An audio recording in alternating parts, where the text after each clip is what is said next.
Shamanado, shamanado, giganona, musean, giganona, shamanado, hey, oh. Mishomus, giganona, musean, giganona, mishomus, hey, oh. Nogomisnan, giganona, musean, giganona, nogomisnan, hey, oh. Skakmikwe, giganona, musean, giganona, skakmikwe, hey, oh. We see giganona, musean, giganona, we see hey, oh.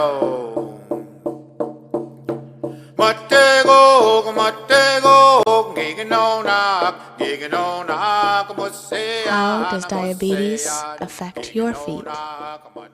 High levels of sugar in the blood can increase your risk of foot infection. Diabetes can affect circulation. Diabetes can damage the nerves in your feet. Here's what you can do. Daily inspection. Get help if you need it. Proper washing and drying. Proper footwear and orthotics. Professional care. And Indigenous practitioners.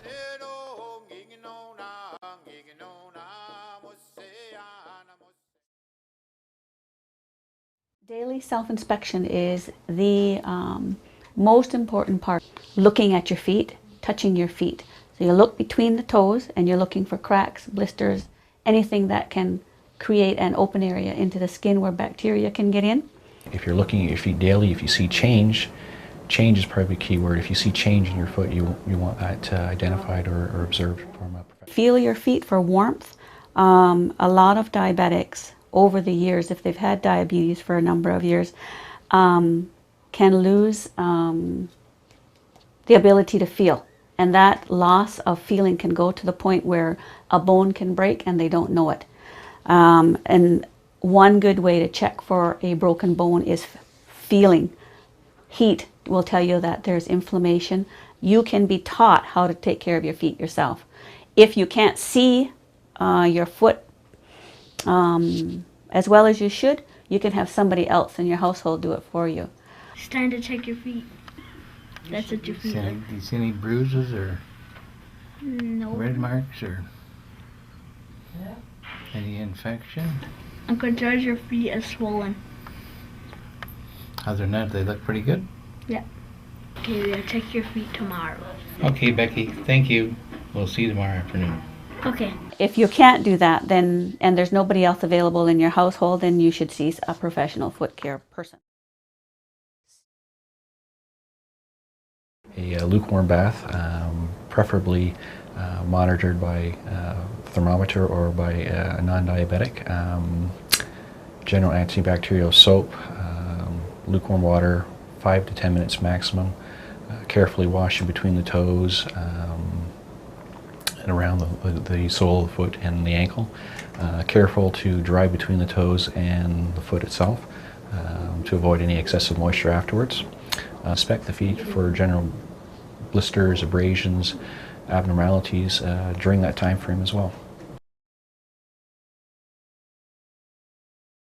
Soaking your feet for a prolonged period of time is more the problem. Generally speaking, the longer that you soak your feet, you can get loss of hydration in the foot, a prune-like appearance, which in itself, ironically, is drying the foot out. Dryness can lead to cracks, abrasions, fissures, and an opportunity for infection to develop in a diabetic. shoes that fit your feet. We tell people to stand on a piece of paper, no shoes and socks on, of course, and draw an outline of your foot. And then you put your shoe on top of it. If you can see any part of the outline, then that shoe is too small. That's too small, Mama. What you're looking for is a wide as well as a fairly deep toe box to accommodate any toe deformity such as a hammer toe. You also want the internal structure of the foot, or the shoe rather, to have minimal seams. Again, seams would be a source of possible irritation. You want a strong or firm heel counter, which is the rear part of the shoe. That should be fairly strong, because when you have your foot within the shoe, the laces or Velcro straps will actually retain the foot up against that medium here. An open back sandal, for instance, allows the foot to slide around.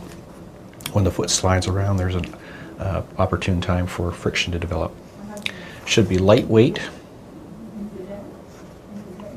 There should be a removable insole to accommodate orthotics if necessary. The way we do that is we produce a negative cast of the foot, in which we mold plaster Paris casting and capture a nice impression of the foot. And we mold various materials, thermoplastics or graphites, and we create basically a customized support to reduce some of the pressures that one might experience. There should be some flexibility in the toe box area. You should have some stability in the lateral rear foot. You should have maximum heel height of about 1 inch, and that can taper down to the forefoot of a shock absorbing material. Managing diabetic foot care is the LEAP program, which is Lower Extremity Amputation Prevention Program. And it's a simple thing. It's a series of 10 questions. We ask people, at least once a year, we ask them to come in and have this done.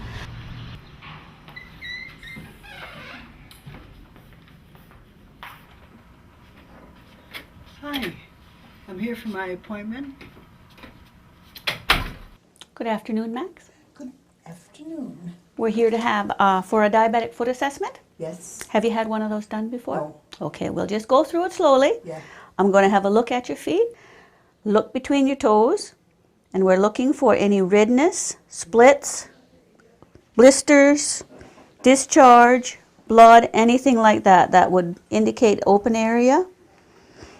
It's important to look at the underside of your feet too, especially underneath your toes right here. Yeah.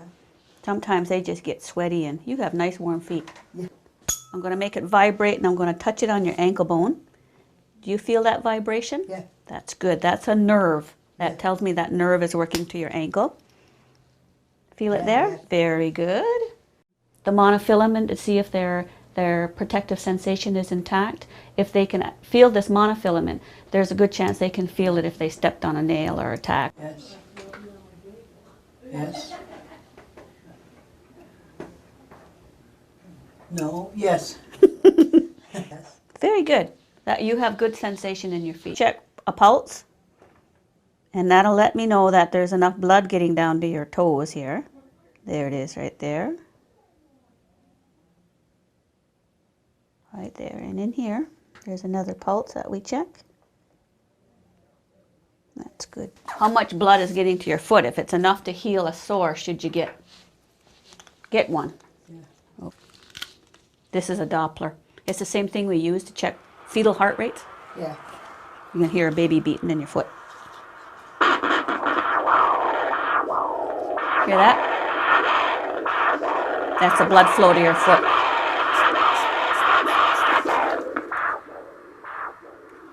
Nice and loud, nice strong heartbeat. But that pressure's over 180. That means you have hardening of the artery. I've been practicing for approximately 10 years. In 10 years, I've seen reflexology benefit diabetics in many profound ways.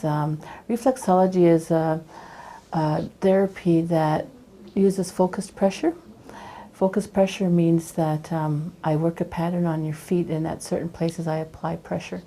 And what I'm doing is I'm actually working with the different electrical circuits that we have in our body. If you look along here, you can see the spiny process. That actually relates to your spine. So by working, if there's a spinal injury and I work along this area, I can tell exactly where the problem is happening in the spinal process. On the bottom of your foot here, if you look at your feet, you look at your body, you look at your hands, they're all set up the same. For instance, if we started at our toes, that represents our head, which is the top of our body. In through here would be our neck area, the same with our hands and our body. We even have our lungs on our feet, the same way we do with our hands and our body. So that means that, you know, we have a stomach area, and all of our other parts for our digestive system are here. And we have, you know, the hip. So we have everything included in our feet. Reflexology is actually an ancient technique used by all of our ancestors. As a matter of fact, reflexology in its modern day is the result of a European coming over and studying our traditional healers and going back to England, I believe it was, and then putting together a methodology. It's been a part of our healing methods for centuries. As a matter of fact, when we used to wear our feet with our moccasins in the forests, we were actually doing our own foot treatment back then. And now we've adapted to different ways, and now we have reflexology help us keep our feet in good condition.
Here a nice fairly high arch.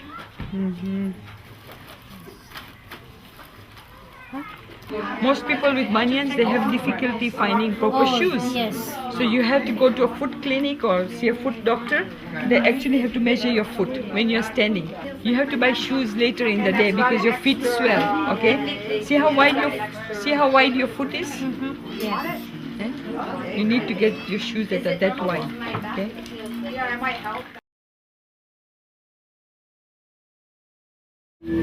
Imagine this is your nail, okay? You're looking at it from the top, okay? This part of the nail that you can't see, okay? Now most people, when they have ingrown toenails, they cut the toenails very short or they cut corners, okay? So now you end up with a nail that looks like that, okay? Because you cut corners, right? As the nails grow out, now you have a bigger area of ingrown toenail.